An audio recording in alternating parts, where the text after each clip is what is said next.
டோலர்களே, இந்த வீடியோ யாரோட மனதையும் புண்படுத்துறது நோக்கமில்ல பாத்துக்குங்க. அதையும் மீறி எந்த டோலரோடைய மனதாவது புண்பட்டா அதுக்கு கம்பெனி பொறுப்பில்ல. 2020 நாமெல்லாம் அப்போ லாக்டவுன்ல இருந்திருப்போம்னு நினைக்கிறேன். அப்போ மூக்குத்தி அம்மன் அப்படின்ற ஒரு படம் வருது. விச் இஸ் அது ஒரு சாமி படம் அப்படின்ற அனௌன்ஸ்மெண்ட் வருதுங்க. எனக்கெல்லாம் இல்ல, யோ யாரையா நீங்க 2020ல ஒரு சாமி படத்தை எடுத்துன்னு வரீங்களா அப்படின்னு தோணுச்சு. பட் தியேட்டர்ல ரிலீஸ் ஆக வேண்டிய அந்த படம் டியூ டு கொரோனா காரணமாக ஓடிடில ரிலீஸ் ஆகுதுங்க. அந்த சமயத்துல ஓடிடில ரிலீஸ் ஆன படங்களே பிக்கஸ்ட் கிராஸ் ஓவர் இந்த படத்துக்கு தான். காரணம் என்னன்னு கேட்டீங்கன்னா, நாமெல்லாம் சாமி படம் ஏதோ பழைய ராஜகாளியம்மன், பாளையத்தம்மன், கோட்டை மாரியம்மன் இது மாதிரி எதனாவது பழைய சாமி படத்தை கிண்டி எடுத்துன்னு வருவாங்கன்னு பார்த்தா ஆர்ஜே பாலாஜி கரண்ட் சிச்சுவேஷனுக்கு ஏத்த மாதிரியான ஒரு சாமி படத்தை எடுத்துட்டு வந்தாரு.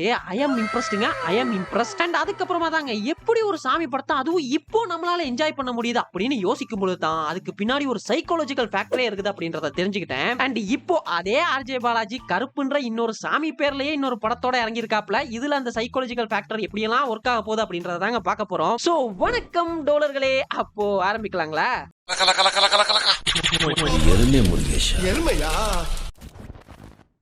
பொதுவா பேய் படத்தோட கிளைமேக்ஸுக்கோ இல்ல ஹீரோவோட எலிவேஷனுக்கோ ஒரு திருவிழா சாங் இதுக்காக மட்டுமே சாமியை யூஸ் பண்ணிக்கிட்டு இருந்த தமிழ் சினிமால ரீசன்ட் டைம்ல பாத்துக்கிட்டீங்கன்னா கடவுள்ன்ற அந்த எலிமெண்ட்டை முழுசா யூஸ் பண்ணியோ இல்ல இந்த கடவுள்ன்ற எலிமெண்ட்டை அங்கங்க யூஸ் பண்ணியோ வந்த நிறைய படங்கள் செமையா ஓடுறத கவனிச்சிங்களா? இல்லையா? But bro, it's 2026. நிறைய பேருக்கு கடவுள் நம்பிக்கை இல்லாம இருக்கலாம். குறிப்பா அந்த கரண்ட் ஜெனரேஷனுக்கு கடவுள் நம்பிக்கை இல்லாம இருக்கலாம். ஏத்திசம் பேசலாம். அவளையே நீங்களும் நானுமே பொங்கலுக்கும் தீபாவளிக்கும் மட்டும் தான் கோயிலுக்கு போறவங்களா கூட இருக்கலாம். பட் எப்படி ப்ரோ ஒரு சாமி படத்தை எடுத்து அதுவும் கரண்ட் ஜெனரேஷன்ல ஓட வைக்க முடியும்னு கேட்டீங்கன்னா, கடவுளுக்கு லாஜிக் தேவையில்லை. ஓ, இதுல இந்த லாஜிக் வேறயா? என்ன ப்ரோ சொல்ற, கடவுளுக்கு லாஜிக் தேவையில்லையா அப்படின்னா எஸ், தேவையே இல்ல. உங்களுக்கு எல்லாம் புரியுற மாதிரி சொல்லணும்னா, லோகான்ற ஒரு சூப்பர் ஹிட் படத்துல கடவுளால தான் அந்த சூப்பர் பவரே அந்த பொண்ணுக்கு கிடைச்சது அப்படின்னு சொன்னப்போ நமக்கு லாஜிக் தேவைப்படல. மாநாடுன்ற மெகா ஹிட் படத்துல உஜ்ஜயினின்ற ஊர்ல இருக்கக்கூடிய காலபைரவர் கோயில்ல ஹீரோ பிறந்ததால தான் அவனுக்கு டைம் லூப்பே ஆகுது அப்படின்னு சொன்னப்போ நமக்கு logic தேவைப்படல.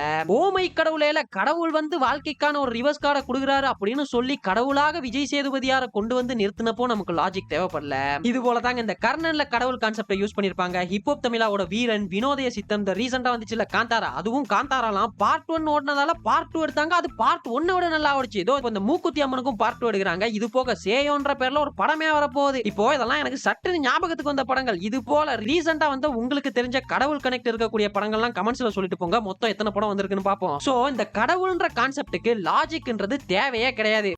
May I come in? தேவையில்லை. யூசுவலா பாத்தீங்கன்னா ஃபேண்டசி எலிமெண்ட்ஸ் இருக்கக்கூடிய தமிழ் படங்கள்ல தான் கடவுள் கனெக்டா அதிகமா யூஸ் பண்ணுவாங்க. லைக் இப்போ நாம பார்த்த லோகாவா இருக்கட்டும் சரி, மாநாடு, ஓமை கடவுளை, இது எல்லாமே ஃபேண்டசி எலிமெண்ட்ஸ் இருக்கக்கூடிய படங்கள் தான். அது ஏன் அப்படின்னு கேட்டீங்கன்னா, சயின்டிபிக்கா ஒரு ரீசன் சொல்லி அதனால தான்ப்பா இது நடந்துச்சு அப்படின்னு சொல்றதை விட கடவுளால தான்ப்பா இது நடந்துச்சு அப்படின்னு சொன்னா ஈஸியா அது தமிழ் ஆடியன்ஸுக்கு கனெக்ட் ஆயிரும். புரியுற மாதிரி சொல்லணும்னா, இப்போ இந்த மாநாடு படத்தையே எடுத்துக்கங்களேன். அதுல அவருக்கு ஏன் டைம் லூப் ஆகுது அப்படின்றதுக்கான ஒரு கதையை தொடங்கி a² + b² = c² அப்படின்னு ஒரு ரீசனும் சொன்னோன்னு வைங்களேன், சும்மா போயா உருட்டாம அப்படின்னு போயிடுவாங்க. இதுவே கடவுளால தான் இதெல்லாம் நடக்குது அப்படின்னு சொல்றப்போ நம்ம பயலுங்கெல்லாம் நம்பிடுவாங்க. இதுதான் ஷார்ட் அண்ட் சிம்பிளான விளக்கம். சரி ப்ரோ, இந்த ஃபேண்டசி எலிமெண்ட்டுக்கெல்லாம் யூஸ் பண்றது சரி, கருப்புலயே அது ஃபேண்டசின்னு கேட்டீங்கன்னா அந்த மேட்டருக்கு வரேன். இப்போ இந்த கடவுள்ன்ற கான்செப்ட ஃபேண்டசிக்கு எப்படி யூஸ் பண்ணுவாங்களோ அது போல இந்த கடவுளை யூஸ் பண்ணக்கூடிய இன்னொரு விஷயம் தான் மாஸ். இதே மாஸா புரியலையப்பா அப்படின்னீங்கன்னா, என்னடா சொல்ற, ஒண்ணுமே புரியல. Let me explain. ஒரு சாதாரண ஹீரோ 100 பேர் அடிக்கிறார் அப்படின்றப்போ, யோ இதெல்லாம் நடக்கிற காரியமா அப்படின்னு கேட்கிற நாம தான் அதே ஹீரோக்குள்ளார ஒரு சாமி இறங்கி, அதுவும் கருப்ப சாமி இறங்கி 100 பேர் அடிக்கிறார் அப்படின்னு சொல்றப்போ ஈஸியா நம்பிடுவோம். ஈவன் அந்த மாதிரியான சீன்ஸ் எல்லாம் கூஸ் பம்ஸாவும் இருக்குங்க. ஒரு சாதாரண ஹீரோ 100 பேர் அடிக்கிறத விட ஹீரோக்குள்ளார கருப்ப சாமி இறங்கி 100 பேர் அடிக்கும் பொழுது அந்த கூஸ் பம்ஸ் இன்னும் நல்லாவே ஃபீல் ஆகும். இதுக்கு பெஸ்ட் எக்ஸாம்பிள்னு பாத்தீங்கன்னா, மெர்சல் படத்துல விழப்போற அந்த பெரிய ராட்டனத்தை சங்கில கருப்பு அப்படின்னு சொல்லி ஹீரோ தூக்கி நிறுத்துற அந்த சீனை நம்ம எல்லாம் பார்த்துட்டு, யோ என்னையா அவ்வளவு பெரிய ராட்னத்தை ஒத்த மனுஷனா இருந்தாலும் தூக்கி நிறுத்துறாரு அப்படின்னு யாரும் ட்ரோல் பண்ணலையே. அவளை ஏங்க இந்த திமிரு பிடிச்சவன்னு ஒரு படம் இருக்குது. அந்த படமே மொக்கையா இருந்தாலும் அந்த படத்துக்குள்ள ஹீரோக்குள்ளார சாமி இறங்கி அடிக்கிற மாதிரியான ஒரு ஃபைட் சீன் இருக்குங்க.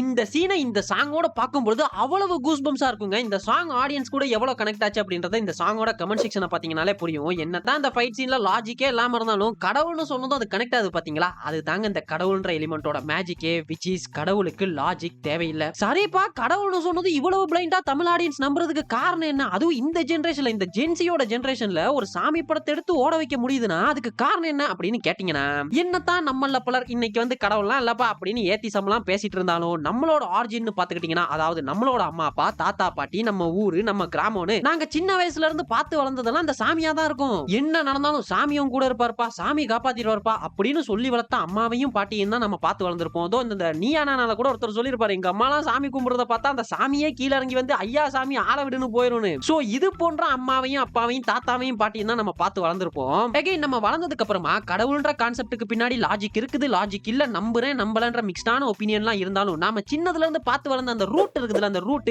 அது நம்ம சப்கான்ஷியஸ் மைண்ட்ல எப்பவுமே இருக்கும். கடவுள் வந்து காப்பாத்துவார்ப்பா அப்படின்னு சின்ன வயசுல சொல்லும் பொழுது அதை எப்படி விஷுவலைஸ் பண்ணி பார்க்கணும்னு தெரியாத நமக்கு அதே கடவுள் ஹீரோக்குள்ளார வந்தோ இல்ல ஹீரோவாவே மாறி ஸ்கிரீன்ல ஒரு மாஸ் பண்ணும் பொழுது நம்மளோட பர்சனல் பிலீவ்ஸ் எல்லாம் தாண்டில ஒரு செகண்ட் அதையே மறந்து லாஜிக்கே இல்லாம அதை நம்பிடுவோம். இதுதாங்க இதுக்கு பின்னாடி இருக்கக்கூடிய மிகப்பெரிய ரீசன் சொல்லலாம். இப்ப நான் சொல்லும் பொழுது இந்த கடவுள் கான்செப்டை யூஸ் பண்ணி நமக்கு கூஸ் பம்ப்ஸ் கொடுத்த நிறைய படங்களோட விஷுவல்ஸோ உங்க கண்ணு முன்னாடி வந்து போலாம். பட் இந்த கடவுள் கான்செப்டை யூஸ் பண்றதுக்கு பின்னாடி இவ்வளவு பெரிய பிளஸ் இருக்கா மாதிரி கூடவே மைனஸும் இருக்குதுங்க. அது என்னப்பா மைனஸ் அப்படின்னு கேட்டீங்கன்னா, என்னவா இருக்கும்? எனக்கு என்னடா தெரியும், கேளுடா.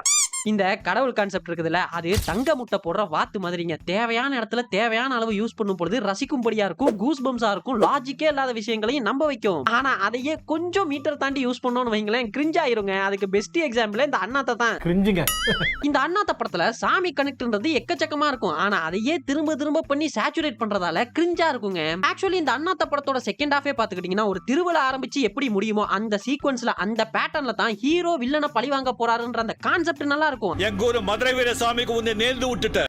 இன்னைக்கு ஆரம்பிக்குது திருவிழா. கல்கத்தாவுக்கே காப்பு கட்டிட்டேன். கொடி கம்பம் ஏத்தியாச்சு. இன்னும் 48 மணி நேரத்துல குடமுழுக்கு பண்ணி மஞ்சள் தண்ணி தெளிச்சு சொக்கப்பனை கொளுத்தி குத்து நடத்தி உனக்கு மசான கொள்ள செய்யறேன்டா. ஆனா அதை விஷுவலைஸ் பண்றேன்ற பேர்ல கல்கத்தாக்கே காப்பு கட்டுறேன்னு ஒரு சீன் வச்சாங்க பாரு. கல்கத்தாவுக்கே காப்பு கட்டிட்டேன்.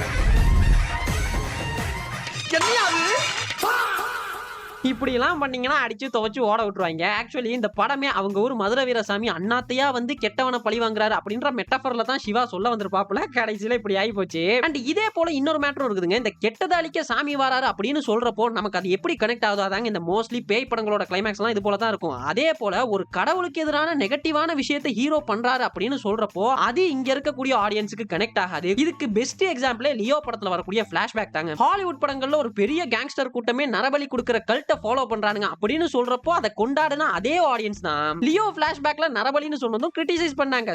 ஆனா இது மூட நம்பிக்கை. சோ இதுக்கு காரணமும் நான் முன்ன சொன்னது தான். சின்னதுல இருந்தே சாமினாலே நல்லது, கடவுள் காப்பாத்துவாரு அப்படின்னு கேட்டு வளர்ந்த நமக்கு நரபலின்றதை ஹீரோவோட ஒரு மெயின் பாயிண்டா வைக்கும் பொழுது அது நமக்கு கனெக்ட் ஆகல. சோ நான் என்ன சொல்ல வரேன்னா, கடவுளை மெட்டபரா யூஸ் பண்றதெல்லாம் சரிதான்ப்பா, ஆனா அதை சரியா யூஸ் பண்ணி சரியான இடத்துல சரியா விஷுவலைஸ் பண்ண தெரிஞ்சிருக்கணும். இப்ப இந்த சிவாவை பத்தி பேசும்பொழுது உங்களுக்கு எல்லாம் ஒண்ணு தோணலாம், ஐயோ இந்த கருப்பு படத்தோட இப்போ வந்து ட்ரெய்லர், இதுக்கு முன்னாடி வந்த டீசர் இதெல்லாம் பார்க்கும் பொழுது அண்ணாத்த கங்குவா வாடையெல்லாம் ஹெவியா அடிக்குதே, சண்டை போட்டா பின்னாடி இடிமின்னல் அடிக்கிறது என்ன, அடிச்சா 10 பேர் பறந்து விழுறது என்னன்னு சிவா வாடை ஹெவியா அடிக்குதுன்னு நீங்க கேக்குறது எனக்கு புரியுது. பட் இந்த படத்தோட டைரக்டர் யாரு? ஆர்ஜே பாலாஜி. அவர் ஆல்ரெடி ப்ரூவ் பண்ணிட்டாருங்க. இந்த கடவுள் கான்செப்ட வச்சு என்னால இப்ப இருக்கக்கூடிய ஆடியன்ஸ்க்கு, குறிப்பா அந்த ஜென்சி ஆடியன்ஸ்க்கு கூஸ் பம்ப்ஸ் தர முடியும், அதை சரியா யூஸ் பண்ண முடியும் அப்படின்றத மூக்குத்தி அம்மன்லயே ப்ரூவ் பண்ணிட்டாரு. சோ இதுலயுமே அவர் சரியா பண்ணிருப்பாரு அப்படின்றத நம்புவோம்.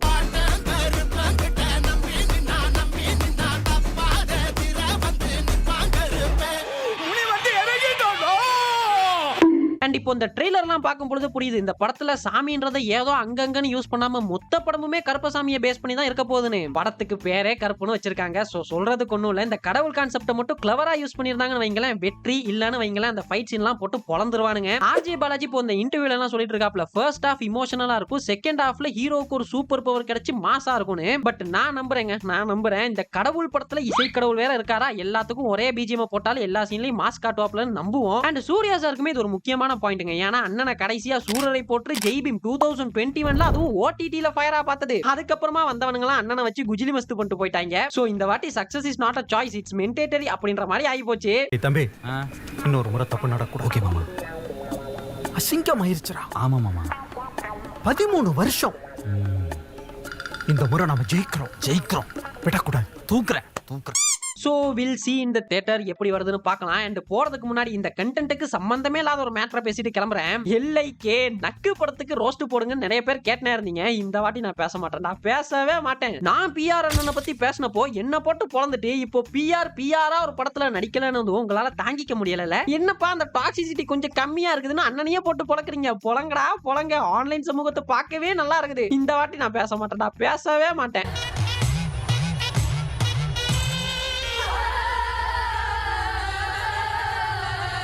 நக்கு புரிஞ்சுக்கோங்கப்பா. பிஆர் அண்ணா அவரோட வளமையான டாக்ஸிசிட்டி எல்லாம் கம்மி பண்ணிட்டு ஒரு படம் நடிச்சாருன்னா இப்படிதான் இருக்கும். அண்ட் பின்குடிப்பு, நான் பிஆர் ஹேட்டர் ஒன்னும் கிடையாது. அண்ட் நெக்ஸ்ட் என்னன்னா இந்த கரை படத்தை பத்தியும் பேசுங்கன்னு எல்லாரும் கேட்டிருந்தீங்க. ஆக்சுவலி கரை எனக்குமே ஆவரேஜா தாங்க இருந்தது. ஏன்னு கேட்டீங்கன்னா அந்த படமே எப்படி இருந்ததுன்னா ஒரு போரிங்கான யூசுவலா நம்ம பார்த்த நிறைய சீன்ஸ் இருக்கக்கூடிய ஒரு ஸ்கிரீன் பிளேல நிறைய நல்ல சீன்ஸ், நிறைய நல்லா எழுதப்பட்ட சீன்ஸ் அங்கங்க வச்சிருந்த மாதிரி தான் இருந்துச்சு. சோ இந்த படம் பார்த்து முடிக்கும் போதுல இப்போது நல்ல படமா மொக்க படமா அப்படின்ற கன்ஃபியூஷனே வந்துருச்சு. அண்ட் வெரி ஃபர்ஸ்ட் டைம் பொதுவா ஒரு படம் ரிலீஸ் ஆகுதுன்னா நல்லா இருக்குதுன்னு ஒரு குரூப் கிளம்புவாங்க, நல்லா இல்லன்னு ஒரு குரூப் கிளம்புவாங்க. ஆனா இந்த கரை படத்துல தான் வெரி ஃபர்ஸ்ட் டைம் நல்லா இல்லன்னு கிளம்புன குரூப்பை நல்லா இருக்குன்னு சொல்ற குரூப் போட்டு பொளக்குறத பார்க்க முடிஞ்சது. இதுக்கு மேல உங்களுக்கு எப்படி தாண்டா படம் எடுக்கணும் அப்படின்லாம் கேட்டு இருந்தாங்க. இதுக்கு காரணமும் இது நல்ல படமா இல்ல மொக்க படமானு முடிவெடுக்க முடியாத நிலைமையில இருக்கிறது தான் காரணமா இருக்கும்னு நான் நினைக்கிறேன். அண்ட் இந்த படத்துலயும் இந்த கடவுள் கான்செப்ட் யூஸ் பண்ணிருந்தாங்க. அதாவது படம் பார்த்தவங்களுக்கு தெரியும்னு நினைக்கிறேன். ஹீரோவோட பேரே கரசாமி, அது ஒரு சாமியோட பேர் தான். அண்ட் படம் முடியும் பொழுது இந்த கிளைமேக்ஸ் கிட்டக்கா கருப்பசாமி துணை அப்படின்ற மாதிரி தான் முடிச்சிருப்பாங்க. அதாவது கரசாமின்ற ஹீரோவோட வடிவத்துல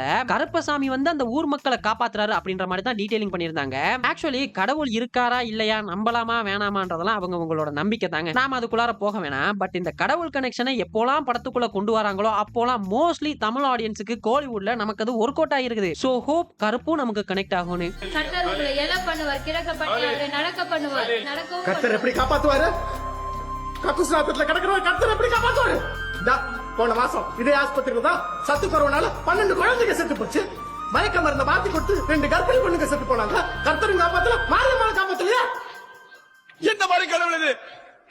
கஷ்டத்தின் போதே தானே ஒருத்தனுக்கு கடவுளை நினைப்பே வருது.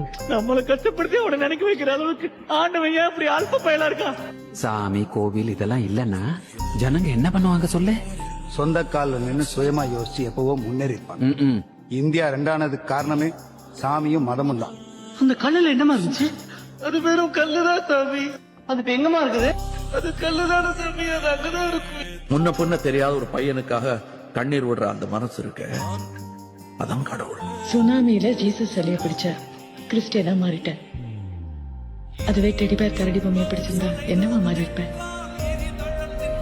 நீங்க கடவுள் இல்லைன்னு மட்டும் சொல்லாதீங்களே. நான் கடவுள் இல்லைன்னு எங்க சொன்னேன், இருந்தா நல்லா இருக்குன்னு நான் சொன்னேன்.